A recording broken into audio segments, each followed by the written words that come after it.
À l'extrême ouest du Népal, en bordure de la frontière indienne, la région du Terai abrite un paradis de 300 km².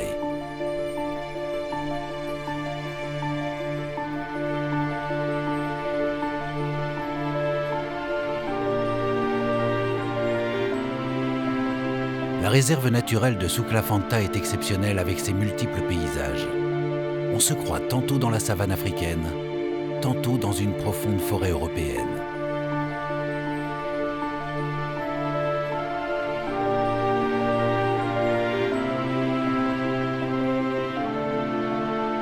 Inscrit au patrimoine mondial de l'UNESCO depuis 1984, ce parc national emblématique a été le premier créé au Népal. Grâce à une poignée de passionnés, une coexistence entre les hommes et la nature se met en place. Pour la première fois, une caméra filme l'incroyable biodiversité du royaume de Suklapanta.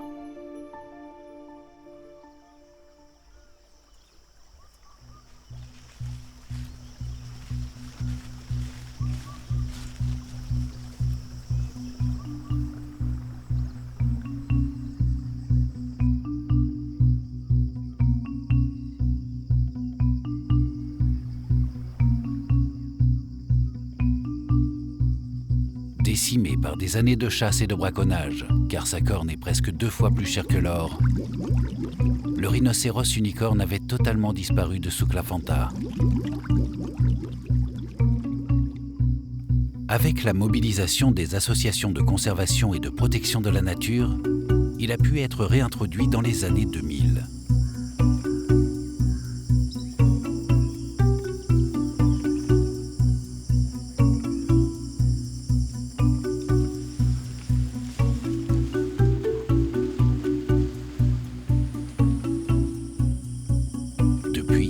Grâce à l'armée et aux actions de sensibilisation des populations, aucun rhinocéros n'a été tué.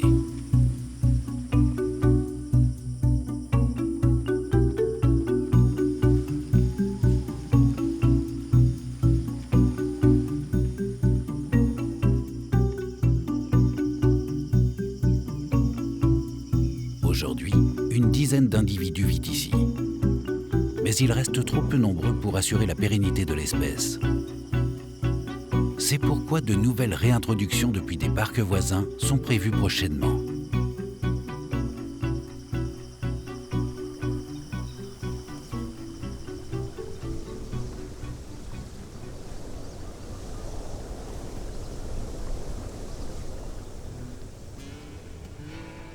Sous la chaleur écrasante, un lézard à gamme à gorge rouge veille au grain.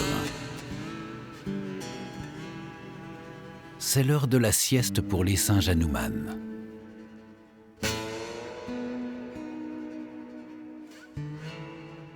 Les vautours, quant à eux, attendent leur repas.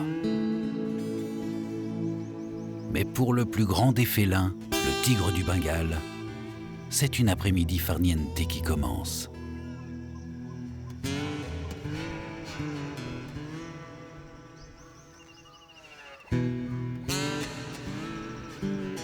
Après une nuit de chasse en solitaire, le félin reprend des forces. Les 45 degrés ambiants ont eu raison de ce mal. Il passera 5 heures allongé dans le lit de la rivière.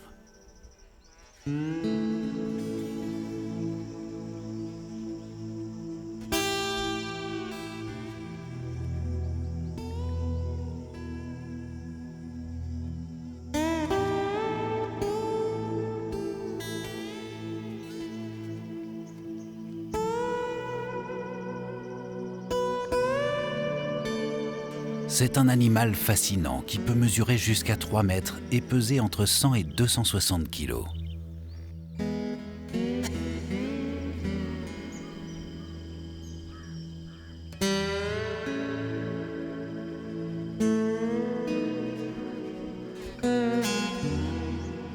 Sa population est tombée de 100 000 individus dans le monde il y a un siècle à environ 4 000 aujourd'hui.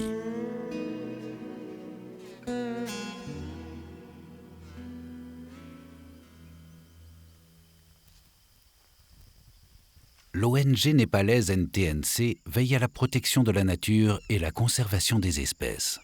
L'une de ses missions à Suklafanta est de recenser chaque année le nombre de tigres présents. Le comptage se fait par la pose de caméras à détection de mouvement le long des chemins que le tigre aime à emprunter. Au total, 52 caméras sont utilisées sur 132 points d'observation. L'opération nécessite plusieurs semaines et une importante équipe sur le terrain.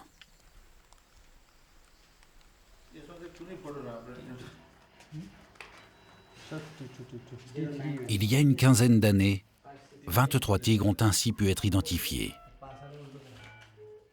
Aujourd'hui, il n'en reste plus que 15. Le braconnage reste extrêmement difficile à contrôler, même si le Népal et l'Inde tentent de lutter ensemble contre les trafiquants sur cet espace naturel qui se prolonge de part et d'autre de la frontière. À Suklafanta, depuis plus de 40 ans, l'armée travaille avec les chercheurs de NTNC et les techniciens du parc. Ces 1500 hommes patrouillent jour et nuit. Leur présence permet de réduire drastiquement la chasse illégale et le pillage des ressources de la forêt.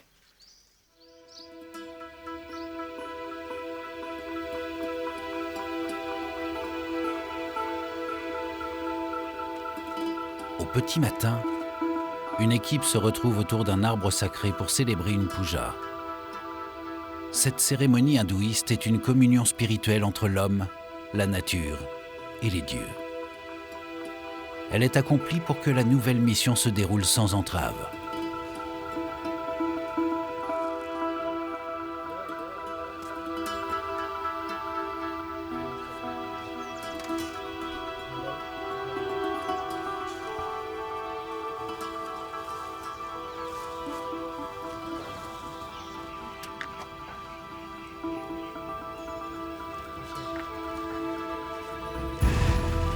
L'objectif des prochains jours est d'estimer la population de crocodiles.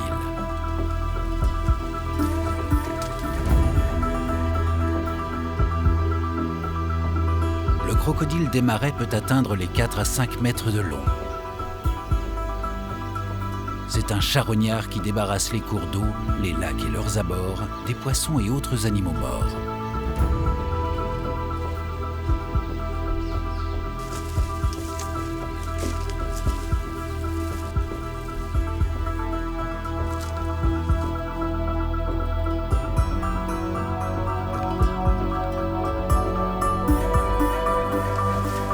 L'équipe progresse sur les berges à la recherche des traces de l'animal. Frottements au sol et déjections sont notés et enregistrés avec des coordonnées GPS. Dès qu'un individu est visible, il est photographié. L'ensemble des données va permettre de cartographier la présence de l'espèce dans la réserve.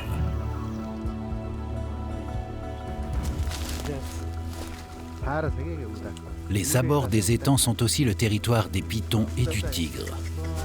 Il faut donc une vigilance de tous les instants.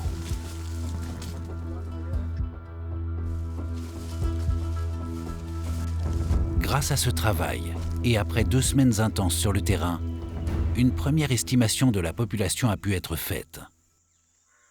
Ce sont donc 150 crocodiles qui vivent à l'intérieur de Suklafanta. Désormais, on pourra suivre l'évolution de cette espèce encore peu étudiée au Népal.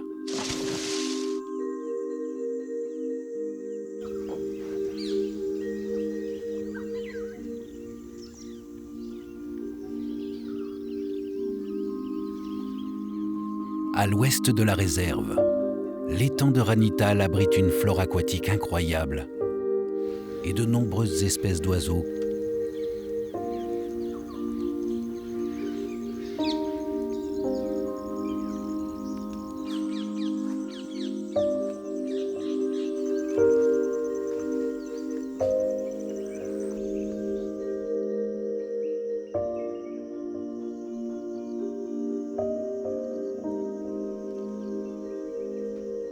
L'endroit est aussi un merveilleux repère pour les libellules.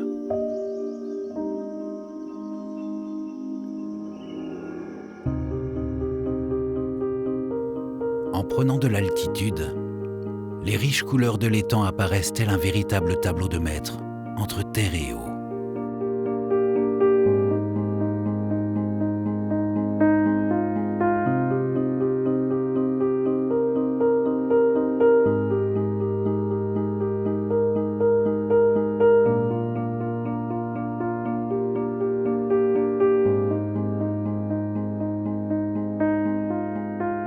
cet univers de bleu et de rouge, prospère une biodiversité exceptionnelle et encore intacte.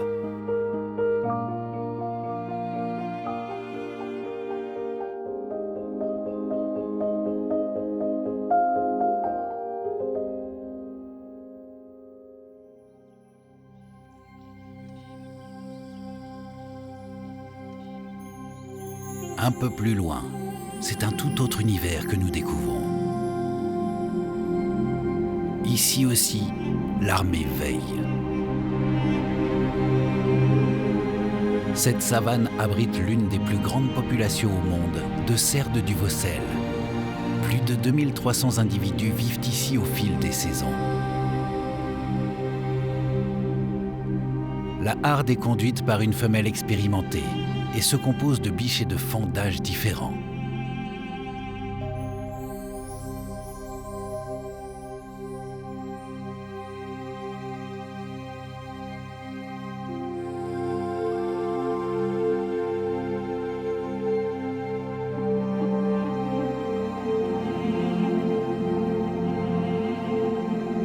Chaque matin, un technicien piste l'un des groupes grâce à un système de radio-balise posé sur quelques individus. Cette surveillance permet de mieux comprendre leur comportement au gré des saisons.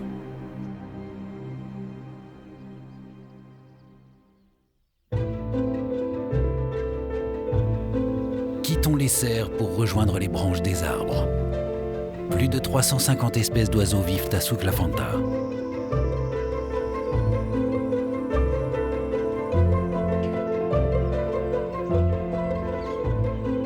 L'une d'elles, le guépier à tête rousse, est un véritable petit bijou de couleur.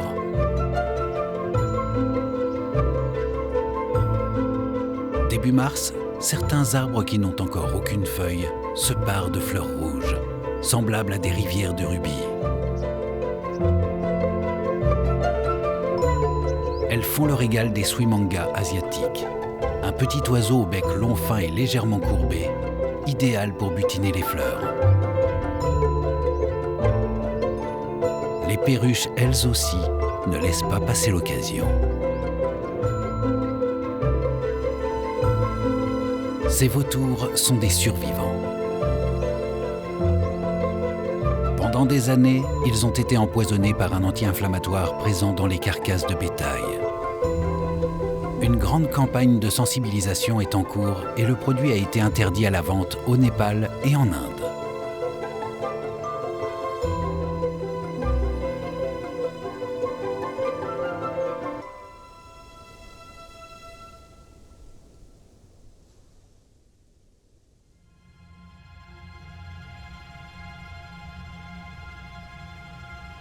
Emantha se consacre à l'étude de la faune et plus particulièrement des cervidés.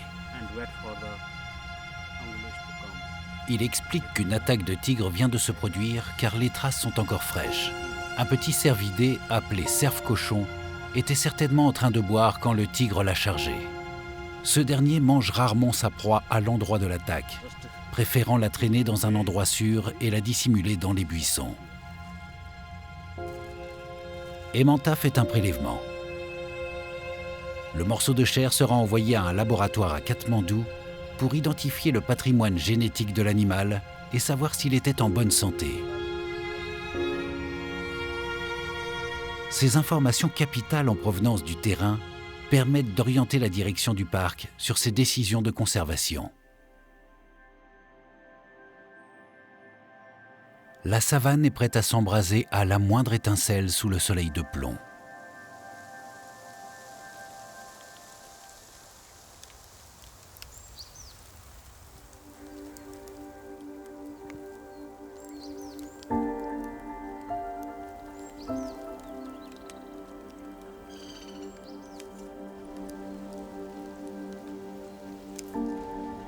Le feu est l'ami comme l'ennemi de la nature.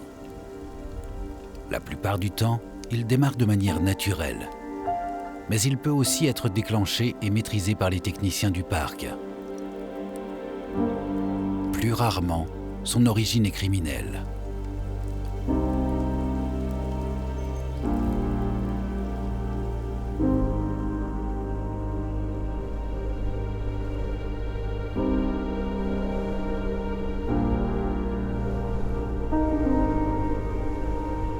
il détruit tout sur sa route. Vu du ciel, il ne reste que le filigrane des chemins empruntés par les animaux.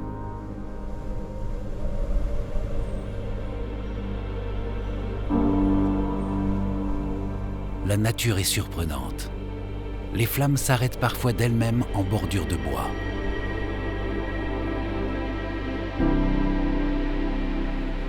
Cette mort apparente du paysage est en fait porteuse de renouveau.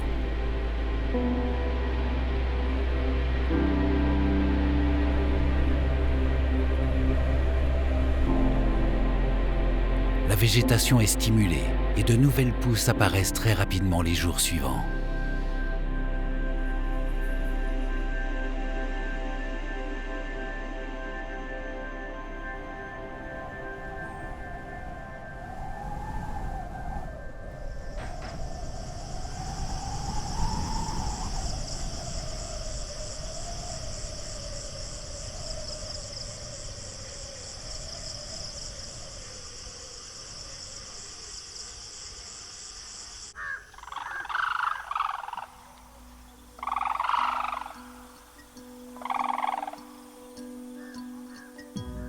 À quelques mètres à peine des frontières de la réserve, des maisons, des cultures. La présence humaine est bloquée, in extremis, dans sa conquête dévorante des espaces naturels. Cernée par les villages et les cultures de riz, la forêt préserve ses secrets, mais la nature, elle, n'a pas de frontières.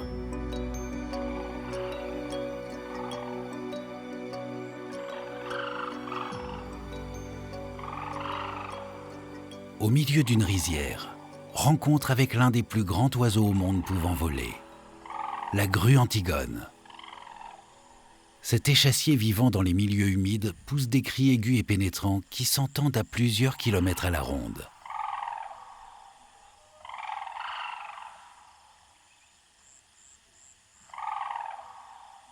Au moment des parades nuptiales, les grues dansent en effectuant de petits sauts.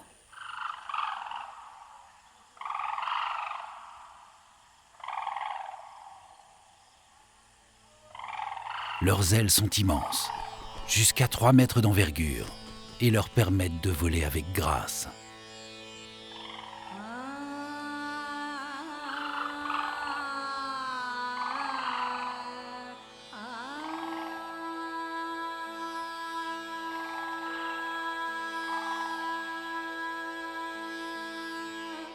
Une action globale de protection de la nature est impossible sans le soutien des communautés locales.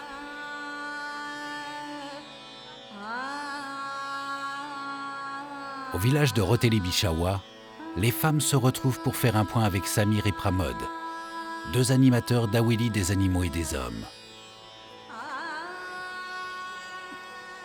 Ici, cette ONG a pour but de préserver l'habitat du tigre en encourageant les collectivités à réduire leur utilisation des ressources naturelles, notamment celles de la forêt.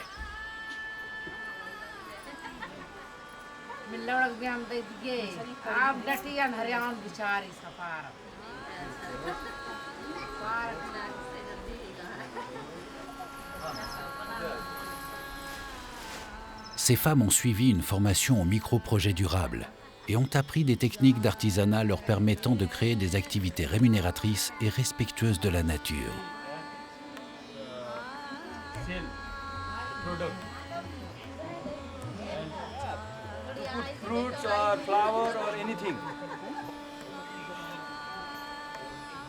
Cette action est aussi une véritable révolution dans un pays où souvent la femme n'est pas considérée à sa juste valeur. À quelques pas de là se trouve un autre exemple d'activité complémentaire. Cette famille a été aidée dans le lancement d'un élevage de porcs. On ne peut parler de conservation avec les populations locales que lorsque les estomacs sont pleins.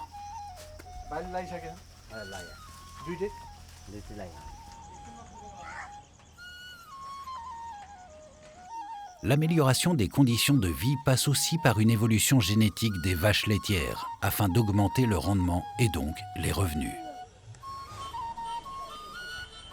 Régulièrement, des inséminations artificielles sont donc proposées aux propriétaires de bétail.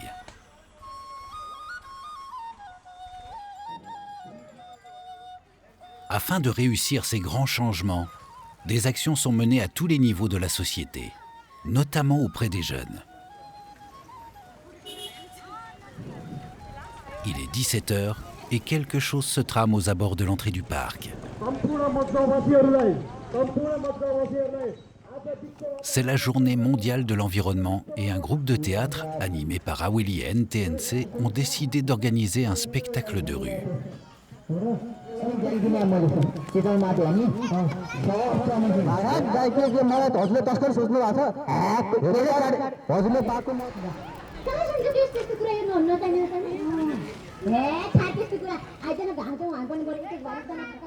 Ludique et humoristique, la pièce délivre un message important. Il faut protéger la forêt pour que le tigre puisse revenir. Le tuer ou piller son habitat est puni par la loi.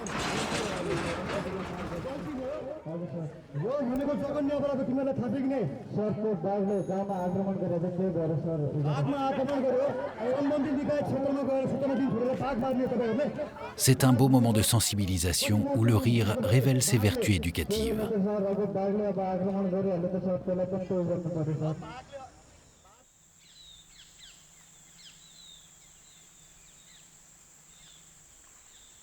Une jeune nilgai, petite antilope locale, vient d'être apportée d'un village aux alentours. L'équipe va l'emmener au camp et la nourrira jusqu'à ce qu'elle soit suffisamment grande pour reprendre sa vie sauvage.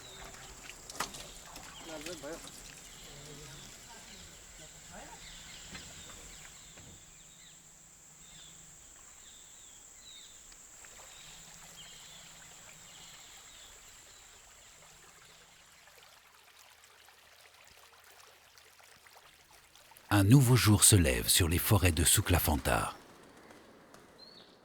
Dans la brume matinale, une très discrète nilgai adulte apparaît comme par magie.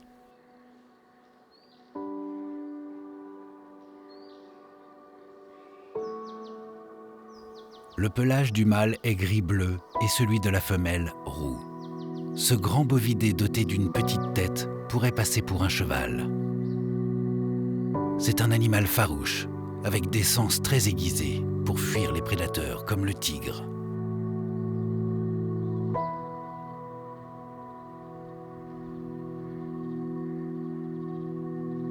La nilgai a besoin de sous-bois de qualité pour se camoufler et assurer sa sécurité. Hélas, par endroits, cela est impossible. Ce qui paraît superbe à nos yeux n'est en fait qu'une plante invasive qui a pris place dans une forêt ayant subi les agressions de l'homme et du bétail. Ce tapis de fleurs bleues est le signe que la lumière du soleil arrive bien trop facilement au sol.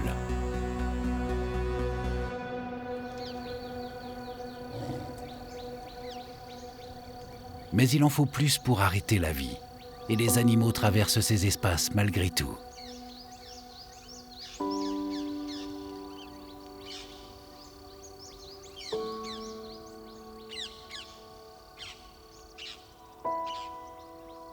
Le cerf axis habite aussi bien les forêts claires et denses que les savanes rases et arborées. Ce ruminant se nourrit essentiellement de feuillage, d'herbes, de fruits et de roseaux. Ses principaux prédateurs sont le tigre, le python et le crocodile.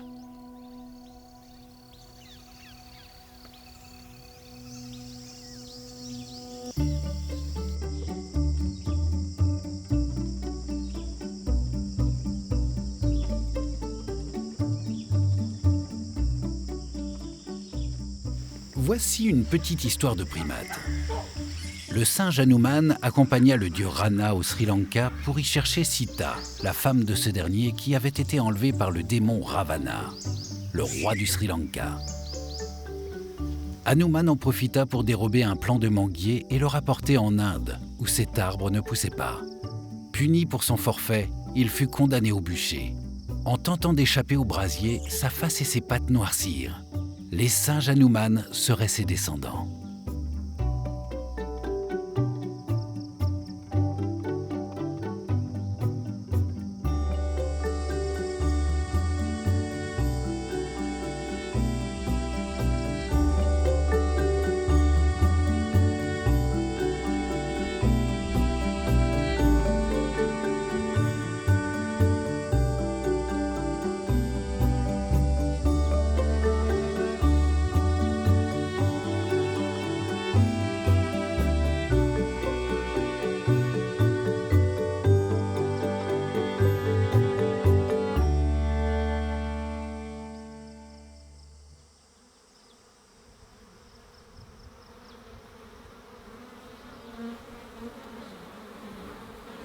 Au sommet d'un arbre apparaît une ruche sauvage. Les Apis dorsata sont des abeilles géantes migratrices qui vivent dans le sous-continent indien. Elles produisent du miel mais n'ont jamais pu être domestiquées, car elles n'utilisent pas de cavité fermée pour la nidification.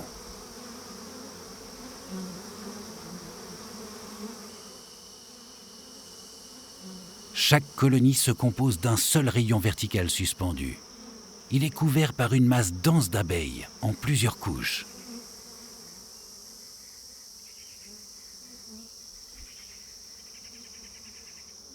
Sur une branche voisine, on peut supposer que cet ancien nid a été détruit par un prédateur, ou peut-être abandonné par une colonie ayant migré.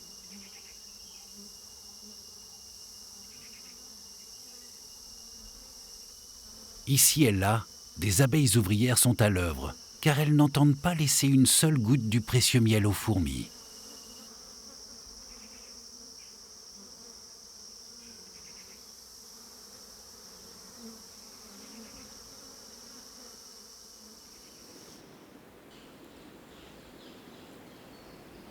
Le sous-bois a pris sa parure d'automne. La vie s'écoule paisiblement au pied des arbres.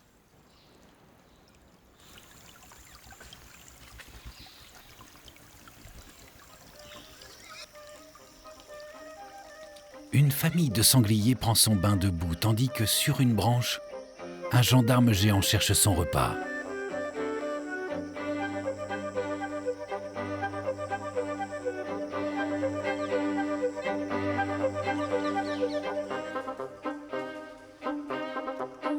Portées par leur intelligence collective, les fourmis sont en quête de nouveaux territoires. Un peu plus loin, cette butte de terre de 3 mètres de haut est la création des termites.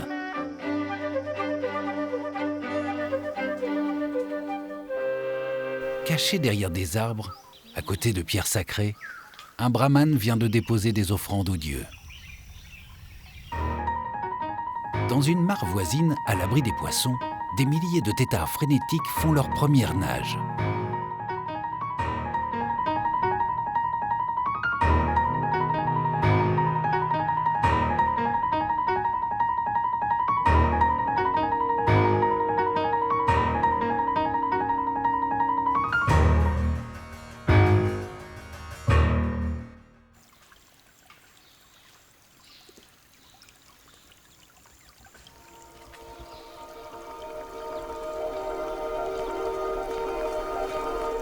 Ce petit banc est à l'affût d'insectes qui se perdraient à la surface de l'eau.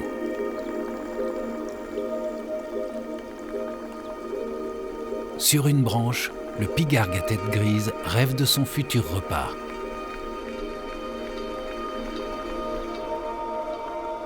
Cet aigle pêcheur se régale de poissons presque morts ou vulnérables.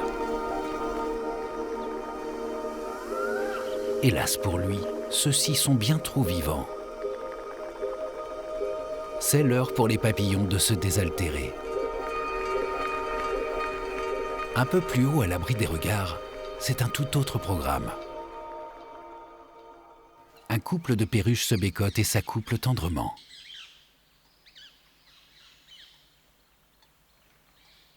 Quand tout est fini, monsieur offre quelques graines fraîchement régurgitées à madame. Le nord de la réserve constitue un véritable corridor vers les montagnes pour de nombreuses espèces.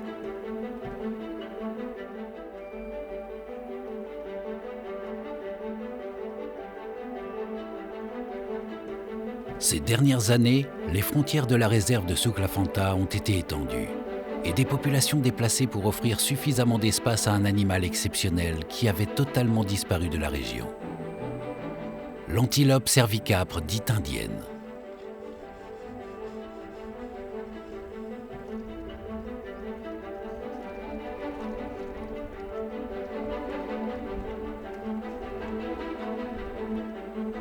Dans les années 1900, l'espèce comptait environ 4 millions d'individus, mais elle a bien failli s'éteindre du fait de la chasse intensive et du développement des cultures sur son territoire.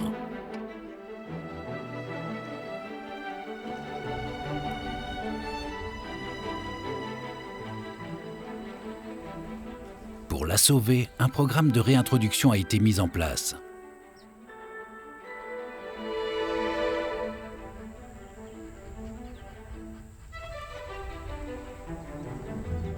Les habitants voisins de la zone sont régulièrement sensibilisés à l'importance des antilopes pour la biodiversité, mais aussi pour l'écotourisme.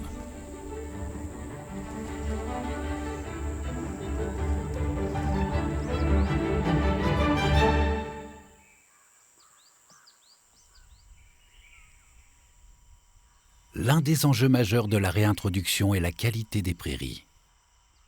Il faut donc à tout prix protéger cet espace.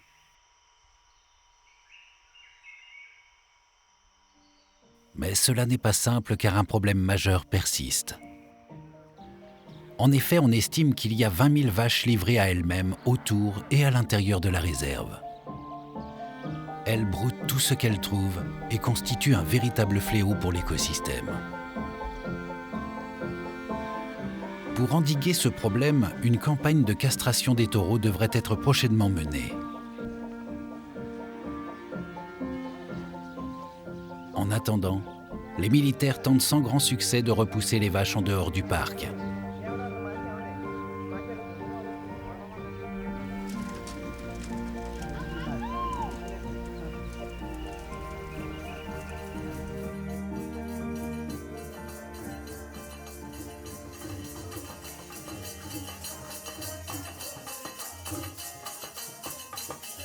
Au Népal, les vaches sont sacrées.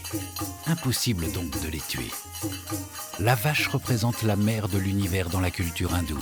Elle symbolise la vie.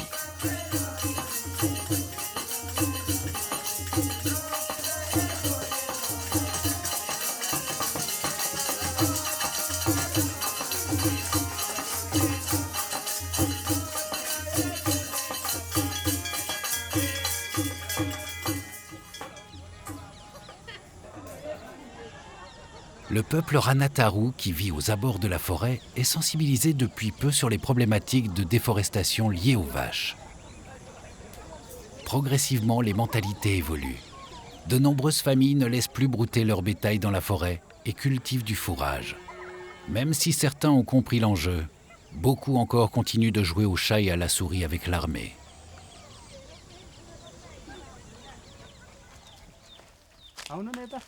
Les vaches peuvent être aussi un bienfait pour les familles, en particulier celles équipées en biogaz. Cet ingénieux système permet de produire du gaz gratuitement et de manière illimitée. Les bouses sont recueillies et stockées dans une cuve spéciale à laquelle les toilettes sont raccordées. En quelques heures, sous l'effet de la décomposition et de la chaleur, une fermentation naturelle a lieu.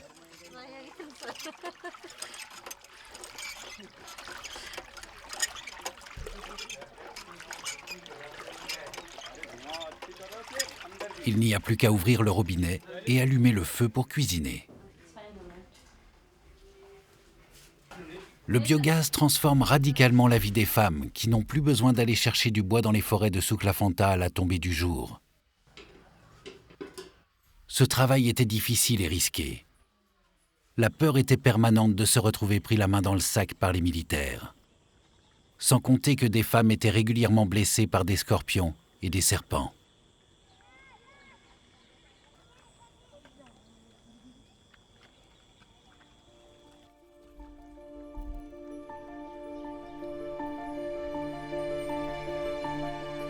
Autour des anciens villages, la coupe illégale de fourrage et de bois a marqué l'écosystème. Pour permettre à la biodiversité de se réinstaller, une pépinière a été mise en place. On y cultive des arbres pour la reforestation et des plantes destinées à produire du fourrage pour le bétail.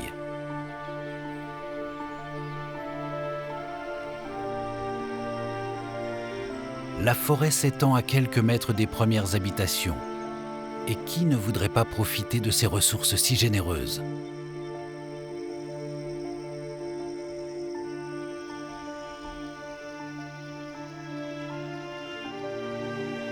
La tentation est grande et le travail pour convaincre les populations à peine sorties d'une grande misère est un très long chemin. Il faut tenir compte de l'histoire. De 1996 à 2006, le Népal a sombré dans une guerre civile. La réserve de Suklafanta fut presque livrée à elle-même.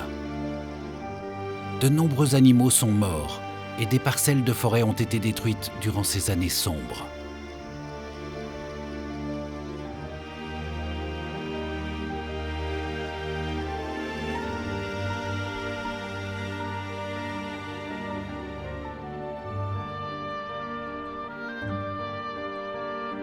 Le soleil se cache encore derrière les montagnes de l'Himalaya.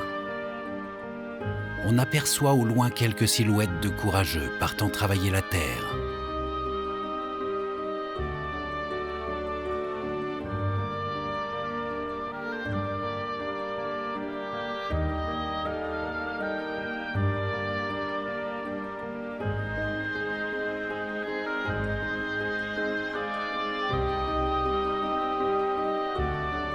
Les mois ont passé. En ce mois de juin, la savane a bien changé. Régénérée comme par magie, le jaune paille a laissé place à des étendues verdoyantes.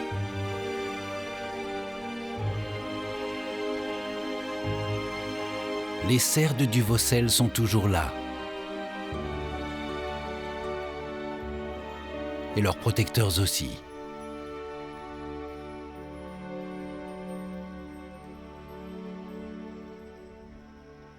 Ce n'est pas une journée comme les autres qui commence au camp.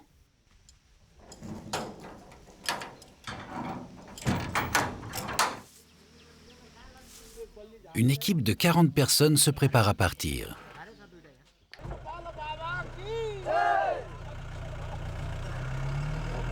Les véhicules ainsi que 5 éléphants se rejoignent hors des sentiers pour une mission bien particulière. Le gouvernement et les scientifiques ont décidé de déplacer 10 cerfs vers le parc national de Bardia. 5 mâles et 5 femelles. L'objectif est d'augmenter la diversité génétique de la population. Un filet de 300 mètres de long est mis en place dans une zone où les animaux devraient passer en fin de journée.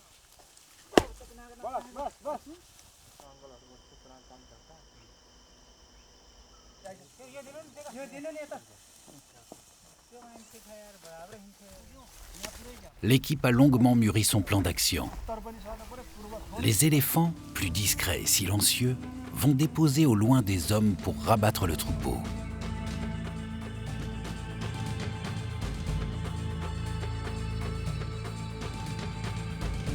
Tandis que, caché derrière les arbres, à des endroits stratégiques, le reste de l'équipe l'attend. L'opération est lancée.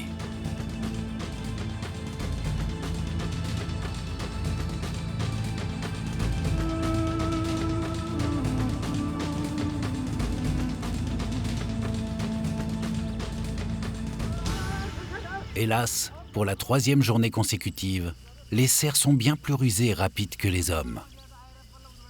Après des heures d'effort sous une chaleur accablante, l'équipe est dépitée et bien silencieuse.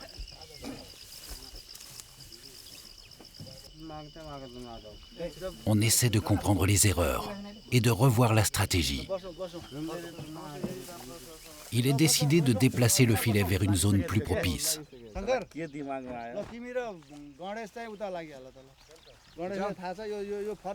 À la nuit tombée, les hommes se remettent en route.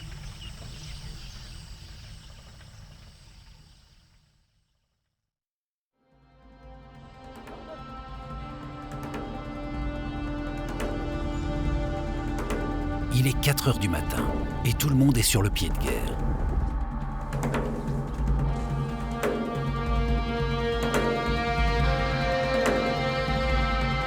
Le soleil s'est levé et la tentative de capture est à nouveau lancée.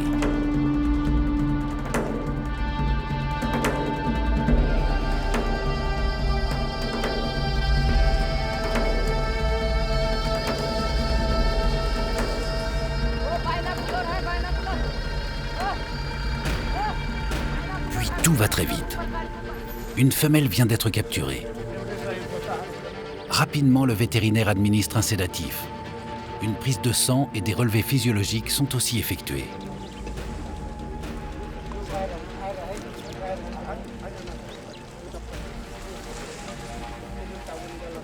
Toutes les précautions sont prises pour le bien-être de l'animal,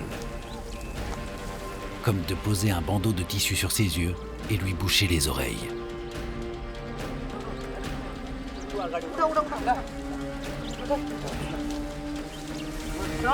Le cerf pèse environ 180 kg et il faut 10 personnes pour le soulever jusqu'au camion.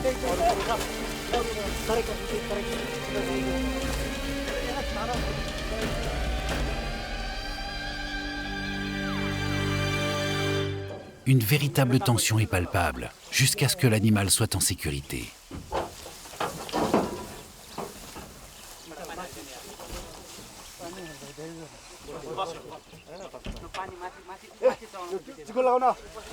Big operation, big operation.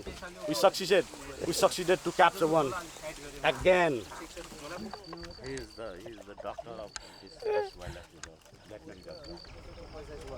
Après 10 jours intenses de travail, ce sont 3 femelles et 2 mâles qui vont être déplacés vers le parc national de Bardia, à 180 km de Souklafanta. L'opération reprendra dans quelques mois après la saison des pluies. Les animaux ont été équipés de colliers radio. Chercheurs et vétérinaires vont pouvoir suivre leur évolution et intégration dans leur nouveau territoire.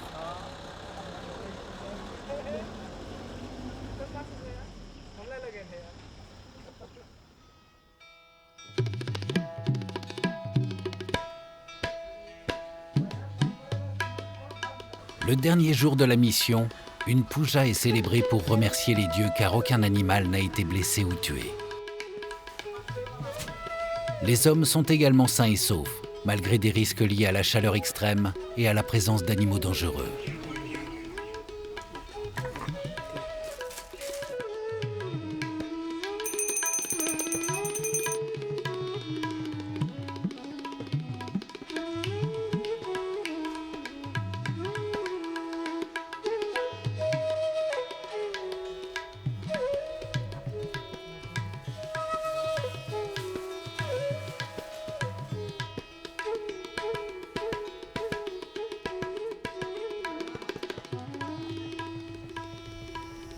Il était temps que la mission s'arrête. Le vent se lève et fait danser les herbes hautes sur lesquelles les libellules tentent de s'accrocher. Des nuages au loin se forment. L'air se charge d'électricité. Des milliers d'hirondelles virevoltent dans les airs en quête de nourriture.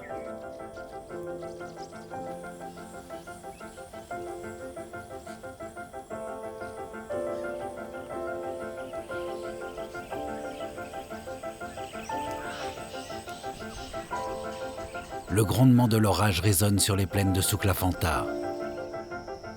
Après des mois de chaleur intense, la mousson est imminente.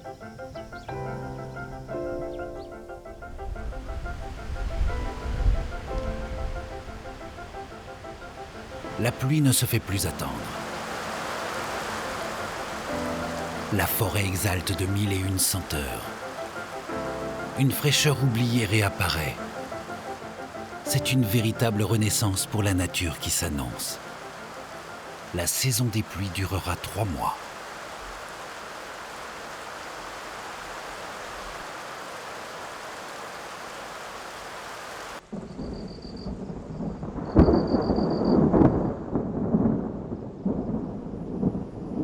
En pleine nuit, l'équipe est réveillée par une bien étrange surprise.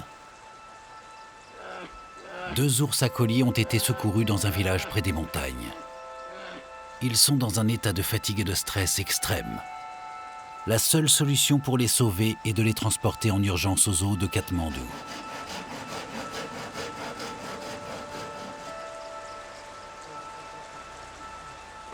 L'équipe d'NTNC se lance immédiatement dans la fabrication d'une caisse adaptée à la taille des 2 oursons.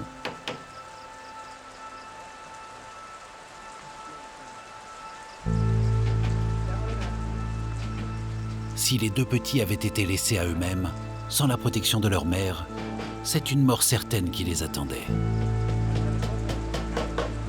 Leur vie aux zoos ne sera pas simple non plus, mais leur présence permettra de sensibiliser à la protection des espèces en danger. C'est une très longue route qui les attend. Plus de 17 heures de voyage. Le vétérinaire est assez inquiet sur leur état de fatigue, mais il n'y a pas d'autre choix.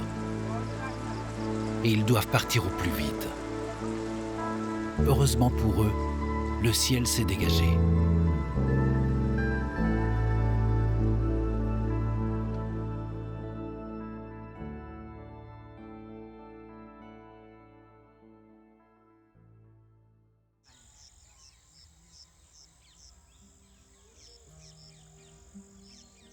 Perchés au sommet des arbres, les macaques se réveillent doucement et vont chercher leur premier repas de la journée.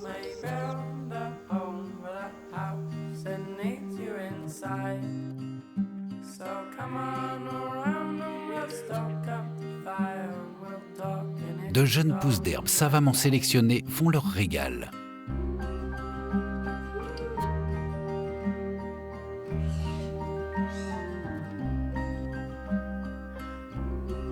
Ici, le comportement des macaques est bien différent de ceux des villes. Ils sont plus craintifs et tolèrent la présence humaine, mais seulement à distance.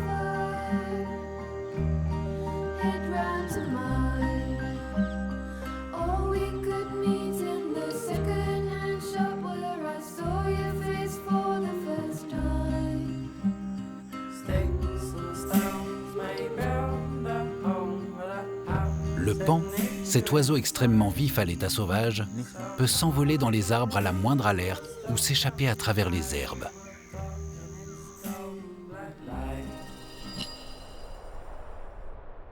La réserve de Souklafanta est unique par sa biodiversité.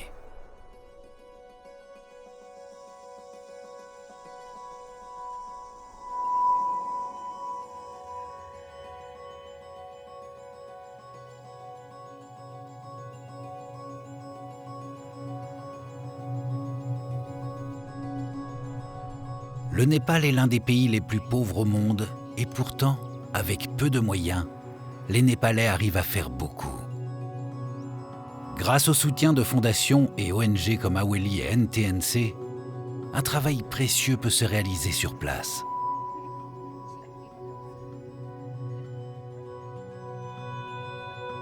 La conservation et la protection des espèces ne peuvent se faire qu'avec le soutien des populations locales.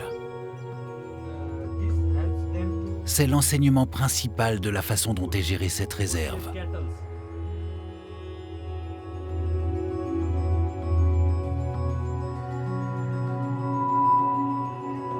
Aujourd'hui, à l'inverse de leurs parents, les enfants des villages sont sensibilisés à la nature.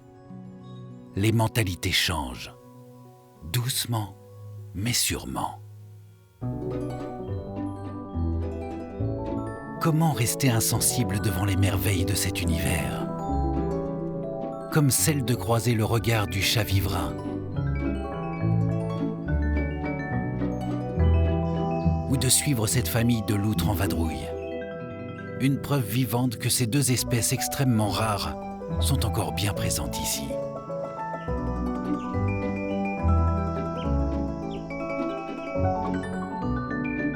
Au royaume de Souklafanta, comme ailleurs, la coexistence entre les hommes et la nature est non seulement possible, mais indispensable pour assurer l'avenir de notre planète.